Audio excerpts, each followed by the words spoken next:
Assalamualaikum warahmatullahi wabarakatuh. Kami dari kelompok 10 kelas Kewarganegaraan R12 Institut Teknologi Sumatera dengan saya Nazwa Farah Virginia dengan NIM 1242010. Saya Lydia Irmandela dengan NIM 124260129. Dan saya Salma Fatimah Azahra dengan NIM 124260156. Saya Kezia Fasih dengan NIM 124260140. Di sini kami akan menyampaikan video edukasi terkait kampanye hakikat demokrasi Pancasila. Selamat menyaksikan. Video ini membahas tentang etika pemilu dalam demokrasi Pancasila. Kami menyoroti bahwa pemilu bukan sekedar memilih, tetapi juga tentang kejujuran, keadilan, dan bertanggung jawab, serta menolak praktik politik uang dan kampanye hitam. Melalui pembahasan ini, kami mengajak kita semua untuk lebih sadar dan beretika dalam menggunakan hak pilih. Dalam konteks tersebut, menurut penelitian dalam Jurnal Sivilia tahun 2024, demokrasi merupakan sistem yang melibatkan partisipasi rakyat secara aktif serta menjunjung keadilan dan transparansi. Demokrasi Pancasila menempatkan kedaulatan di tangan rakyat serta menekankan nilai keadilan, kejujuran, dan tanggung jawab dalam setiap proses pemilu. Dalam pelaksanaannya, pengambilan keputusan dilakukan melalui musyawarah untuk mufakat demi kepentingan bersama. Namun, nilai-nilai tersebut dapat terganggu oleh praktik seperti politik uang dan kampanye hitam yang merusak kualitas demokrasi. Berikut adalah contoh kasus dalam politik uang. Waduh, uang panas bertebaran di pemungutan suara ulang Kabupaten Barito Utara. Mahkamah Konstitusi temuin fakta pemilihan suara.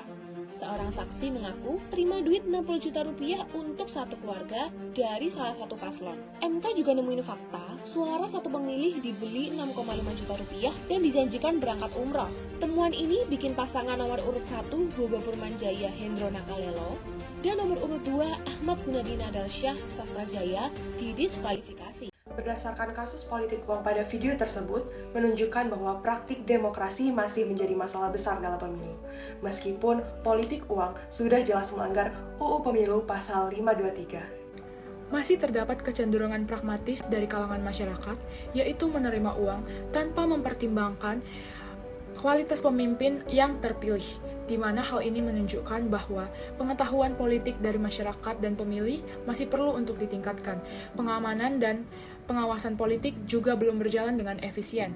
Selain itu, politik uang dapat merusak tujuan demokrasi Pancasila, yaitu kesejahteraan rakyat.